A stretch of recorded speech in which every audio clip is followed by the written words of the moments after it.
was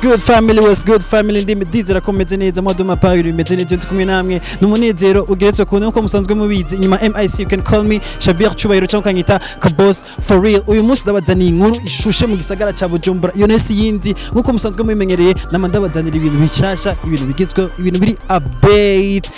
Crystal Event asube kandi Crystal Event duteguriye show y'amateka twe tumaze imisi tutaga show tutaryoherwa tudatamba tutaja muri vibe imeze neza kubera iki Crystal Event twaruzi yuko yari maze igihe yugaye kwera COVID-19 mugabo bunyi tuzaniye show zibiri z'amateka yose yindi izoba ya mbere izoba le 17 juillet kuri Entente Sportive izoba ari Celebrity Night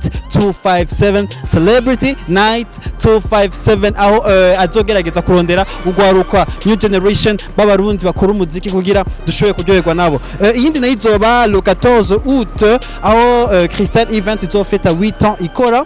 dusanzwe tumenyereye yuko last year bafese 7 ans ikora show yabo yari imeze neza haratumye abarinzi batandukanye abantu benshi bari bayishikiye ubu naho Joseph Chameleone azoba yishikiye mu bwami azoba yishikiye kuri Sol ya Burundi so guys ndabahaye ikaze kubera yuko Crystal Event namateka kuyandeka tumurondere CEO wa Crystal Event ariyo DJ Paula DJ Paula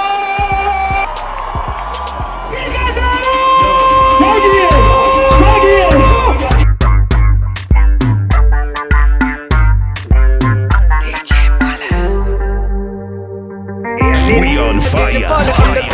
Fire, baby. Man, let's go.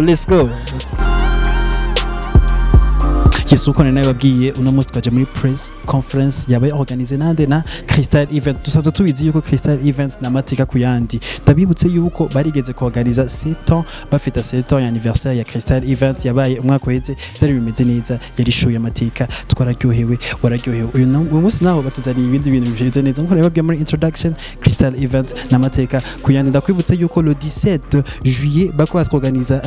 show ya izoba yitwa Celebrity Night plus ya 257 means that na muziki ndundi gusa ne tutakula show muziki ndundi nko mubibona tikumwe na CEO wa Crystal Event nawo sondi ni DJ Paula Le Grand ndakuramutse cyane mu cyubero cyawe ndakuramukije cyane meze neza yego cyane reka maze ndagushimire kwanza ko mu Burundi twe tumaze imisi tutage show ya Crystal nyine tuyivive mugabo ubonye iragikize comeback ndakeneye kumenya i idea yabagiyemo gute dusanzwe tumenyere yuko twe tumuyaze tubiye turi muri COVID-19 i idea yabagiyemo gute idea muri Crystal Event ntizibura ziriho nyinshi muri agenda dufite ibintu byinshi cyane gose hanyuma twarashatse guteza imbere abaririmbyi biwacu turavuga tuti kuri kitugira show irimo abarundi gusa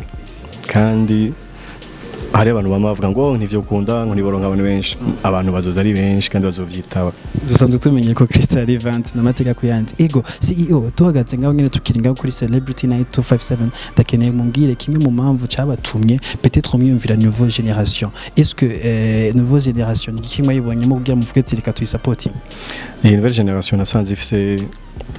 ingorane nyinshi kandi ari abantu bashaka gukora n'abajene bafise inguvu nyinshi bataryama kandi uravye naho bageze barakeneye support yacu twese tuje hamwe tubafasha naje peut-être no afise muri petit frère aririmba ari muri nouvelle génération est-ce que ni yahe motivation gira vuga ati nanje peut-être DJ Paula arashobora kumamagara canke mwafatiye ko kibwira muvuga ati naka no babwirizwa kuza muri show yanje oya nta kuvuga ngo naka twararavye abashoboye kugaragara cyane gose ku ma platform atandukanye abo mwebwe abajournaliste mwashoboye gushira imbere mu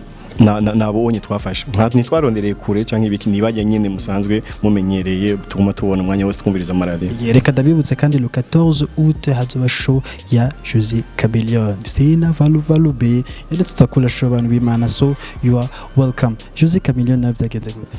Joseph Chameleone n'umuntu turamenyeranye maze kumuzana mu Birigi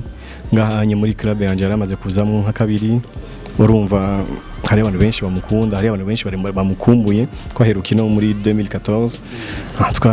sinarinze kurondera kure pass kujya ni muzee wa mahit ramafsa mahit menshi cyane gose abana n'abakuze bose bakunda kandi bazi ku byo dusanzwe tuzi watubwiye list y'abaririmbyi peut-être bazovuza watubwiye yuko muri Celebrity 257 azobara abarundi indi date ya anniversaire ya 8 ans ya Crystal Event ari Joseph Chameleone nimba atari banga sinzi nk'andi ma surprise mwamutubikiye kugira wo muntu ahari hose avuga ati jenegezwa kwa nishikiye he muri show yabaye organize na Crystal Event. Nagiye cyane gose kandi urabizi neza nakubwira afa pass muri Crystal turakunda ama surprise turababikiye kandi menshi cyane gose kuri agenda ari menshi. Ndakuza gushimira cyane DJ Pona. Ndashimira cyane gose. Akajambo bwira abakunzi ba Crystal Event. Kozi bakunda cyane kandi ko tubarindire muri benshi cyane gose. Yego.